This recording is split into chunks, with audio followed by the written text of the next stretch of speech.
Hey to family and welcome back to my YouTube channel. My name is Varun Bajpayee and I am a mathematics mentor. और आज है हमारा competency based question series का ये part 41 जहां पे हम कंटिन्यू कर रहे हैं area related to circle chapter से कुछ ऐसे इंपॉर्टेंट क्वेश्चन जिनके आने की पॉसिबिलिटी आपके एग्जाम्स में 100% है। ठीक है, तो आज basically area related to circle chapter से ये दूसरा क्वेश्चन हम लोग डिस्कस कर रहे हैं। इससे पहले भी मैंने एक क्वेश्चन डिस्कस किया है और उस वीडियो में इस चैप्टर से रिलेटेड जितने भी इंपॉर्टेंट फॉर्मूलाज है वो भी मैंने डिस्कस किए हैं। ठीक है, तो आज की इस वीडियो में हम लोग सिर्फ और सिर्फ एक क्वेश्चन डिस्कस करेंगे। रीजन यही है कि मैं वीडियो की लेंथ को बहुत ज्यादा बड़ी नहीं करना चाहता और ये टाइम भी आपका बहुत ज्यादा इंपॉर्टेंट है। ठीक है, तो अगर आप इस क्वेश्चन को ध्यान से देखो तो मैंने इसको ना एक बार रीड्रॉ किया हुआ है।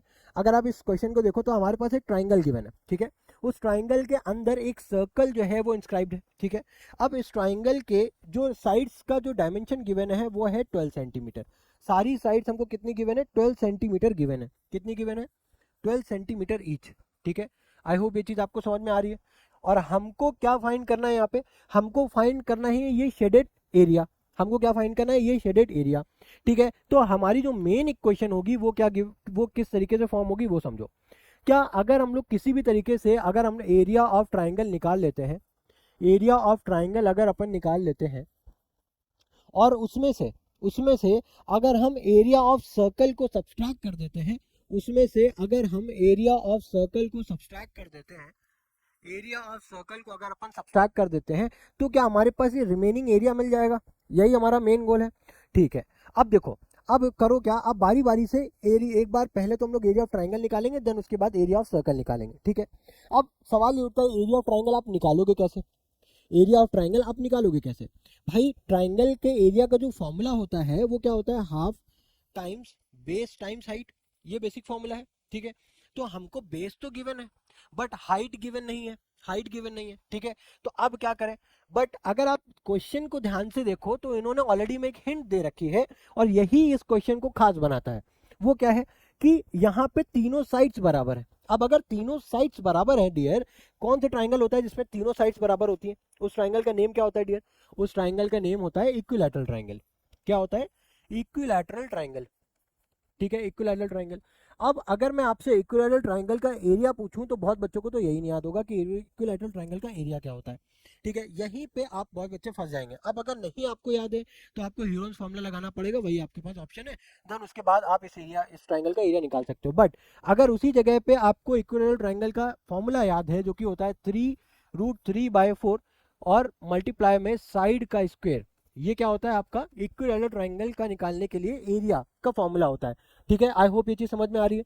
तो अब इसका एरिया का फॉर्मूला अगर हमें पता चल गया है, ठीक है, तो अब अपन क्या करेंगे? बस खाली साइड्स की वैल्यूज यहाँ पे पुटअप कर देंगे तो एरिया ऑफ ट्राइंगल हमारे पास निकल आएगा। ठीक है, जैसे ही हम एरिया ऑफ ट्राइंगल फाइंड कर लेंगे उसके बाद इस सर्कल के एरिया को इस ट्राइंगल से सब्ट्रैक्ट कर देंगे, हमारे पास फाइनल रिजल्ट आ जाएगा। ठीक है, देखो, अब पहले तो हमारा टारगेट क्या होना चाहिए? इक्विलैटरल ट्राइंगल को एरिया निकालना है। ठीक है, तो देखो √3/4, ठीक है, मल्टीप्लाई बाय साइड का स्क्वायर। साइड क्या है अपने पास? 12 है, तो 12 का स्क्वायर हो जाएगा। ठीक है ना? चलो, अब उसके बाद क्या करना है? इसको क्या करो, इसको सिंप्लीफाई कर लो। ठीक है, अब अगर क्वेश्चन में देखो तो क्वेश्चन में हमारे पास √3 की वैल्यू भी गिवन है और पाई की वैल्यू भी गिवन है। जब भी क्वेश्चन में √3 या पाई की जो भी वैल्यूज गिवन होती हैं तो हमें फाइनल आंसर में इन वैल्यूज को पुटअप करके ही हमें आंसर निकालना होता है, ये हमेशा याद रखना। ठीक है, तो यहाँ पे अभी हम लोग दोनों वैल्यूज को पुटअप करते हैं। ठीक है, देखो 12 का स्क्वायर अगर आप निकालो तो वो कितना हो जाएगा डियर? 144, राइट? तो ये क्या यहाँ पे लिख सकता हूँ मैं? 144/4 मल्टीप्लाई बाय √3 इस तरीके से लिख सकता हूँ। अब क्या ये 4 से कैंसिल होगा क्या? कैंसिल करके देखते हैं। 2 2 4, 2 7 14 एंड 2 2 4 अगेन। तो यहाँ पे अब क्या आया? 72/2 मल्टीप्लाई में √3 हो गया। ठीक है, अब 2 को अगेन आप कैंसिल करो, 2 3 6, 2 6 12, तो हमारे पास फाइनल कितना आया? 36√3। ये आया। ये हमारे पास निकल करके क्या आया डियर? ये एरिया ऑफ ट्राइंगल निकल करके आया। अगर मैं इसकी नेमिंग कर दूं ना ABC, तो ये एरिया ऑफ ट्राइंगल ABC निकल करके आया है। ठीक है, क्या निकल करके आया? Area of triangle ABC। ठीक है, ये चीज आ रही है ना समझ में? अब हमारा पहला काम तो हो गया कि हम लोगों ने एरिया ऑफ ट्राइंगल निकाल लिया। अब दूसरा काम क्या है कि हमको अब इस एरिया ऑफ सर्कल, इस सर्कल का एरिया निकालना है। Once we find the area of circle, हम बस सिंपली इसमें से इसको माइनस कर देंगे, हमारा काम खत्म। ठीक है, अब देखो, अब क्या करेंगे हम? अब हम यहाँ पे क्या करने जा रहे हैं? अब हम एरिया ऑफ सर्कल निकालेंगे। एरिया ऑफ सर्कल निकालेंगे। अब अगर आप इसको ध्यान से देखो ना, यहाँ पे हम लोगों ने ना एरिया ऑफ सेक्टर यूज किया, ठीक है, ना लेंथ ऑफ आर्क निकाली, कुछ नहीं यूज किया, बस सिंपल हम लोगों ने बेसिक कैलकुलेशन जो है ना, जो मेंसुरेशन है यानी कि सरफेस एरिया एंड वॉल्यूम, या फिर आप बोल सकते हो कि ये जो भी फॉर्मूलेज है ये क्लास 8th में आप ऑलरेडी पढ़ चुके होते हो, ठीक है। हमें ट्राइंगल का एरिया कैसे निकालना है ये भी हम लोगों ने पढ़ा होता है, √3/4 इंटू साइड स्क्वायर, ये हमको पता होता है। सर्कल का एरिया आप सबको पता है, बस हमें क्या करना है, उसको कैलकुलेट करना है। अब क्या है देखो, क्लास 8th में जो क्वेश्चन करते थे और यहाँ पे जो क्वेश्चन है, डिफरेंस क्या है, डिफरेंस दिया रह जाता है कैलकुलेशन पार्ट में, ठीक है, कि जब आप 8th क्लास में क्वेश्चन सॉल्व करते थे तो आपको जो कैलकुलेशन पार्ट होता था ना वो बहुत ईजी है कंपेरेटिवली यहाँ पे। अब यहाँ पे जब आप सॉल्व करोगे तो वैल्यूज पॉइंट में आएंगी, ठीक है, कैलकुलेशन थोड़ा सा आपको टफ हो जाएगा। इसीलिए मैं बोलता हूँ कि ये जो पार्ट है जैसे कि एरिया रिलेटेड टू सर्कल और सरफेस एरिया एंड वॉल्यूम, इन दोनों चैप्टर्स में स्पेशली आपको कैलकुलेशन प्रैक्टिस से बहुत ज्यादा अपने आप को स्ट्रॉन्ग करना पड़ेगा। अगर आपकी कैलकुलेशन पावर स्ट्रॉन्ग नहीं है तो हो सकता है कि आप इक्वेशन बना लो, हो सकता है आपको फॉर्मूले भी याद हो, लेकिन आप एट द एंड आप आंसर जरूर गलत निकालोगे, ठीक है। तो इसीलिए मैथ्स में जब भी क्वेश्चन करो डियर तो प्रैक्टिस जरूर करो, ठीक है, हवाबाजी से सॉल्व मत करना, ठीक है। अब यहाँ पे क्या होता है, पाई आर स्क्वायर, ठीक है। अब देखो, अब इससे बड़ा एक और देखो दिक्कत आई। अब वो दिक्कत क्या है डियर, अब हमें निकालना है सर्कल का रेडियस, सॉरी सर्कल का एरिया। सर्कल का एरिया निकालने के लिए हमको चाहिए रेडियस। अब रेडियस किस तरीके से निकालोगे डियर, तो रेडियस निकालने के लिए अब मैं देखो जो कर रहा हूँ ना यहाँ पे बहुत ध्यान से समझना, ठीक है। उसके लिए मैं क्या कर रहा हूँ, ए पॉइंट से एक परपेंडिकुलर ड्रॉप कर रहा हूँ यहाँ पे, सिमिलरली बी पॉइंट से मैंने एक ड्रॉप किया यहाँ पे एक परपेंडिकुलर, सिमिलरली सी पॉइंट से एक परपेंडिकुलर यहाँ पे ड्रॉ किया, ठीक है। ये चीज आ रही है ना समझ में। अब अगर आप देखो ध्यान से देखो तो ये मान लेते हैं ये पॉइंट ओ हो गया, ये पॉइंट हो गया पी, ये पॉइंट हो गया क्यू और ये पॉइंट हो गया आर। अब अब देखो, अब ये ओपी क्या है, इस सर्कल की रेडियस है। किसी भी तरीके से अगर हम इस ओपी की वैल्यू निकाल लें, इस ओपी की वैल्यू अगर हम निकाल लें, हम इसमें पुटअप कर देंगे और हमारे पास एरिया ऑफ सर्कल आ जाएगा, हम उसको इसमें सब्ट्रैक्ट कर देंगे, फाइनल आंसर आ जाएगा, राइट। अब इसको रेडियस को निकालोगे कैसे, रेडियस को आप निकालोगे कैसे, तो देखो रेडियस निकालने के लिए अब आपके पास कोई डायरेक्ट है ही नहीं, कोई भाई कोई वैल्यूज गिवन ही नहीं है, तो अब हम क्या करेंगे, हमारे पास एरिया ऑफ ट्राइंगल गिवन है ना, एरिया ऑफ ट्राइंगल गिवन है। तो अगर हम ध्यान से समझना, ठीक है, बहुत ध्यान से समझना यहाँ पे, अगर हम एरिया ऑफ, ध्यान से समझना, area of triangle A B C, area of triangle A B C, ठीक है, ये किसके बराबर हो जाएगा, ये किसके बराबर हो जाएगा, क्या यहाँ पे हमें तीन ट्राइंगल्स बनते हुए दिख रहे हैं, क्या हमें तीन ट्राइंगल्स बनते हुए दिख रहे हैं, करेक्ट है ना। देखो एक ट्राइंगल हो गया ए ओ बी, ध्यान से समझ रहे हैं, ध्यान से समझना, बहुत ध्यान से, बहुत इंपॉर्टेंट पॉइंट है ये, ठीक है, ए ओ बी। दूसरा ट्राइंगल हो गया बी ओ सी, तीसरा ट्राइंगल हो गया सी ओ ए, ठीक है। और तीनों ट्राइंगल की खास बात यह है कि आपको बेस तीनों का गिवन है। गिवन क्या चीज नहीं है, वो है उसकी हाइट, और ये हाइट ही सर्कल की क्या है, रेडियस। तो अगर वहां से आप रेडियस निकाल लेते हो तो क्या यहाँ पे आप इजिली पुटअप कर सकते हो, वही चीज हम लोग यहाँ पे करने वाले हैं, ठीक है। तो यहाँ पे देखो क्या हो जाएगा, यहाँ पे क्या हो जाएगा, एरिया ऑफ ट्राइंगल। अब क्या मैं इसको डायरेक्टली मैं क्या कर रहा हूँ, मैं वैल्यूज को पुटअप कर दूंगा, ठीक है। यहाँ पे क्या हो जाएगा, हाफ टाइम्स बेस क्या दिया 12, और मैं हाइट को रेडियस मान लेता हूँ, ठीक है। और अगर आप देखो इसको 3 बार लिखोगे, मैं इसको लिखने के बजाय मैं मल्टीप्लाई कर देता हूँ 3 से, ये चीज़ क्लियर है। और यहाँ पे कितना निकल करके आया था, 36√3, ये भी क्लियर होगा, ठीक है। अब यहाँ से 2 6 12 कैंसिल, क्या बचा 6 3 18 आर, ठीक है। अब अगर आप देखो 18 2 कितना होता है डियर 36, यानी कि आर की वैल्यू कितनी आ गई अपने पास, 2√3 आ गई, आर की वैल्यू कितनी आ गई, 2√3 आ गई, ठीक है। इजिली कैलकुलेट हो गया, इजिली कैलकुलेट हो गया। अब देखो यहाँ पे आर की वैल्यू क्या अपन को रखनी है, 2√3, इसका स्क्वायर कर देंगे, इसका स्क्वायर करना है, ठीक है।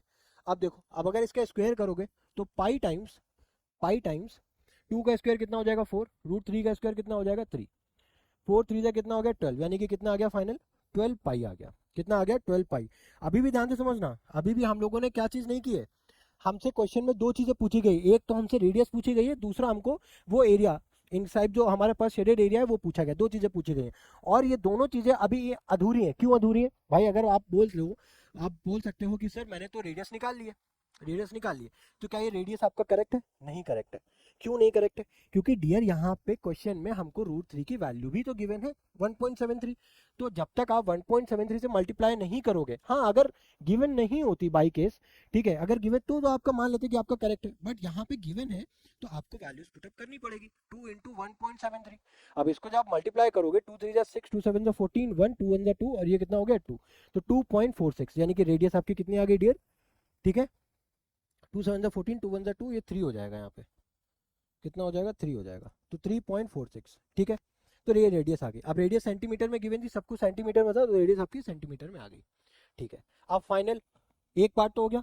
अब हमें सेकंड पार्ट जो फाइनल है वो क्या करना है, 36√3 में से 12 पाई को सब्ट्रैक्ट करना है, यही करना था, ठीक है, यही करना था ना, यही करना था 12 पाई को। अब हम लोगों ने यहाँ पे इंस्टीड ऑफ पुटिंग 3.46 अपन ने क्या रख दिया था, 2√3, उससे कोई फर्क नहीं पड़ना, ठीक है।